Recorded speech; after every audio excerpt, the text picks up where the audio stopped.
"You shouldn't be in here." The words, sharp and unexpected, startled me more than the creak of the door as I stepped into the room. There he was, Elliot, my stepson, perched on the edge of his bed with his phone clutched tightly in his hand. His voice was a mix of annoyance and something else I couldn't quite place. Guilt, maybe. The tension hung thick in the room, like an invisible barrier between us. The dim light from his desk lamp cast long shadows on the walls, and I found myself frozen for a moment, taking in the scene. The air felt charged, almost suffocating, as if I'd stumbled upon something that wasn't meant to be seen. I knocked, I said, though even to me, it sounded like an excuse. Elliot's gaze flickered to the door, then back to me, his jaw tightening. "It doesn't mean you can just walk in." The thing about Elliot was that he always had this quiet confidence, a way of commanding a room without saying much. At 21, he was at that awkward intersection of manhood and rebellion, his independence simmering just beneath the surface. He wasn't a bad kid, far from it, but there was an edge to him lately that I couldn't ignore. I leaned against the doorframe, arms crossed, trying to appear casual, despite the unease twisting in my gut.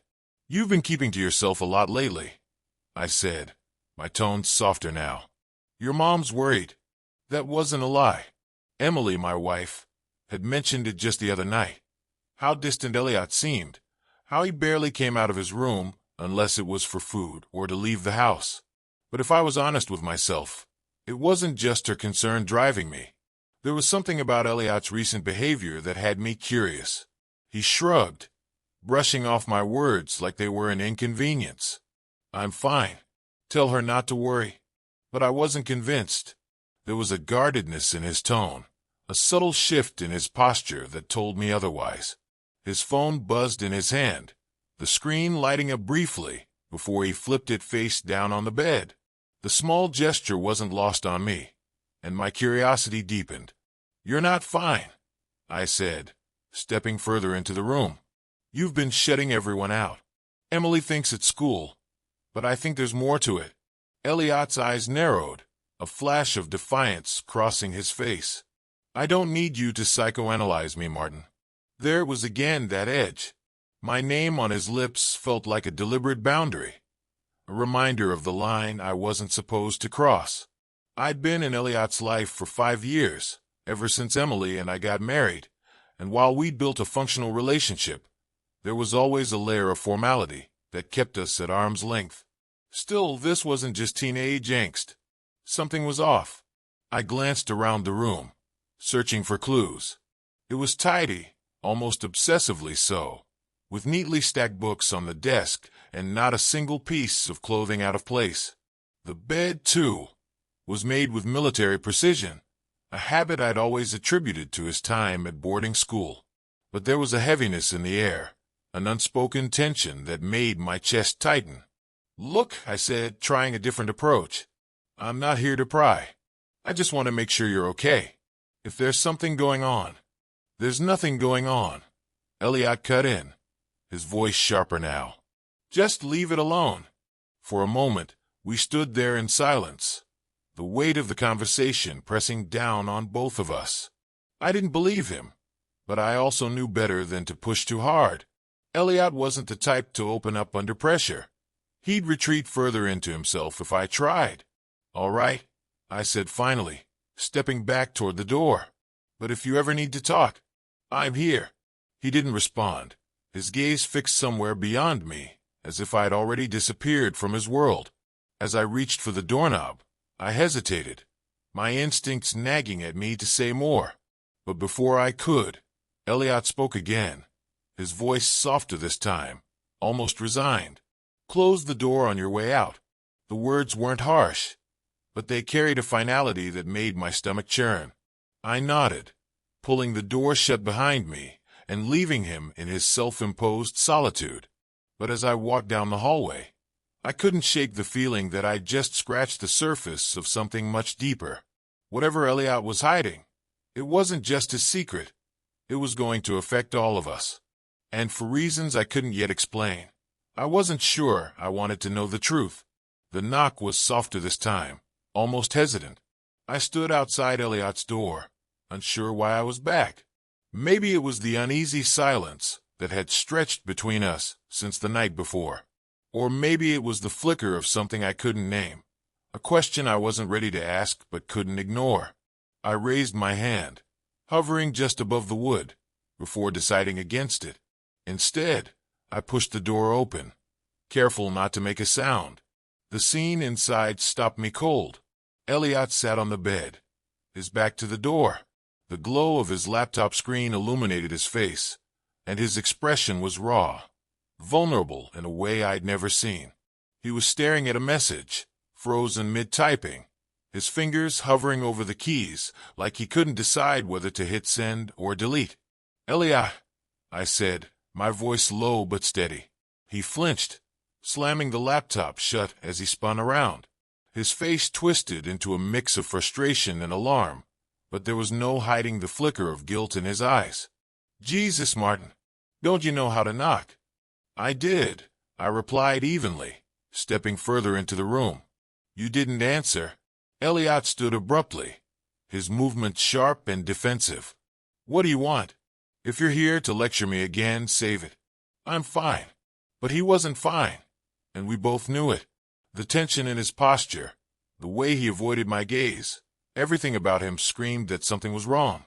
"Elliot, sit down," I said, my tone firm but not unkind. He hesitated, the defiance in his expression wavering before he finally dropped back onto the bed. I stayed by the door, giving him space, but my eyes never left his. "Talk to me," I urged. "Whatever's going on, you don't have to go through it alone." For a moment he said nothing, his jaw tightening as he stared at the floor. When he finally spoke, his voice was low, almost a whisper. "You wouldn't understand. Try me." Elliot's head snapped up, his eyes meeting mine with a fierceness that caught me off guard. "I said you wouldn't understand, okay? Just leave it alone." But I couldn't leave it alone, not after seeing the look in his eyes, not after everything that had been building between us. I stepped closer, lowering myself into the chair by his desk. "Elliot, whatever this is, it's eating you alive. I'm not going to judge you. I want to help." For a second, I thought he might open up. His shoulders sagged, and the tension in his face softened. But then he shook his head, running a hand through his hair in frustration. "You can't help," he muttered. "No one can." And then I saw it, the envelope on his desk, half hidden beneath a stack of books. My name was written on the front, the handwriting unmistakably his. "What's this?" I asked, reaching for it.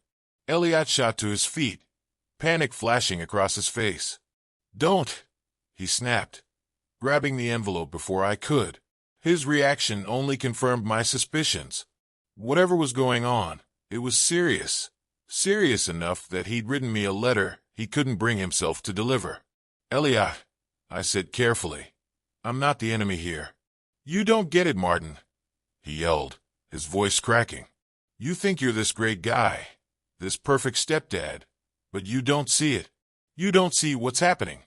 His words hit me like a punch to the gut. I opened my mouth to respond, but before I could, he sank back onto the bed, burying his face in his hands. "I didn't mean that," he mumbled. I'm so tired of pretending everything's okay." I stayed silent, giving him the space to speak, and when he finally did, his voice was barely audible. "It's not about you," he said. "It's about me, and Mom, and everything. I'm just stuck." His confession hung in the air, heavy and unresolved. I wanted to push, to ask what he meant, but something told me it wasn't the right time. Instead, I stood, moving toward the door. "When you're ready to talk," I said, "I'll be here." As I turned to leave, I felt his eyes on me, filled with something I couldn't quite decipher. Fear, maybe, or regret. And then, just as I reached the hallway, he spoke again, his voice barely more than a whisper. "Martin, please don't tell Mom." The words stopped me in my tracks. I nodded without turning around, my mind racing. Whatever Elliot was hiding, It wasn't just his burden anymore. And as much as I hated to admit it, part of me wasn't sure I wanted to know the truth. The house was eerily quiet that evening, as if the tension between Elliot and me had seeped into the walls. I sat in the living room, a glass of wine untouched on the table before me, replaying the conversation in my mind. His plea echoed louder than anything else. "Please don't tell Mom." Emily had gone to bed hours ago, blissfully unaware of the storm brewing beneath the surface. I envied her ignorance, but couldn't share it. My thoughts were consumed with the envelope I'd glimpsed on Elliot's desk, the weight of his words, and the raw vulnerability I'd seen in his eyes. Finally, unable to sit still, I made my way back to his room. The door was slightly ajar, and I knocked gently, careful not to startle him. "Come in," Elliot said, his voice flat. He was sitting at his desk now, staring blankly at his laptop screen. His usual guardedness seemed to have crumbled, replaced by a quiet resignation.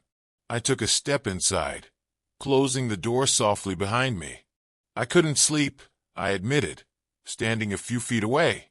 "We need to talk." Elliot let out a dry laugh, shaking his head. "Talking's not going to fix anything." "Maybe not," I said, lowering myself into the chair by his desk. "But it's a start." For a long moment neither of us spoke. The only sound was the faint hum of his laptop, the screen still glowing with an unfinished message. Then, with a sigh, Elliot reached for the envelope on his desk and handed it to me. "Read it," he said, his voice barely above a whisper. I hesitated, the weight of the moment pressing down on me. Finally, I unfolded the letter, my eyes scanning the page as his words sank in. The letter was raw, a confession of everything he'd been holding back. It spoke of his struggles with his identity, his feelings of isolation, and his resentment toward Emily for refusing to see him as anything more than the perfect son. But the most jarring part came near the end, his admission of feelings he didn't fully understand, feelings that blurred the lines of our relationship and left him grappling with guilt and confusion. When I finished reading, I set the letter down carefully, my hands trembling. "Elliot, I know it's messed up," he said quickly, his voice cracking. "I know it's wrong. I've been trying to ignore it, to push it away. But it's always there, and I don't know how to make it stop." My heart ached for him, for the torment he'd been carrying alone. But I also felt an overwhelming sense of responsibility, a need to set boundaries and help him navigate this without making things worse. "This isn't your fault," I said gently. "What you're feeling, it's confusing, I get that. But it doesn't define you, and it doesn't make you a bad person." Elliot looked up at me, his eyes filled with tears. "Then what does it make me?" "It makes you human," I said, my voice steady. "And it means you're struggling with something that needs time and understanding. But we need to handle this the right way, Elliot, for both of us." He nodded slowly, wiping his eyes with the back of his hand. I don't want to ruin everything." "You won't," I assured him. "But we need to be honest with ourselves and with Emily. Not about everything, but about the things that matter. She loves you, and so do I, in the way that I'm supposed to." The room fell silent again, the weight of my words settling between us.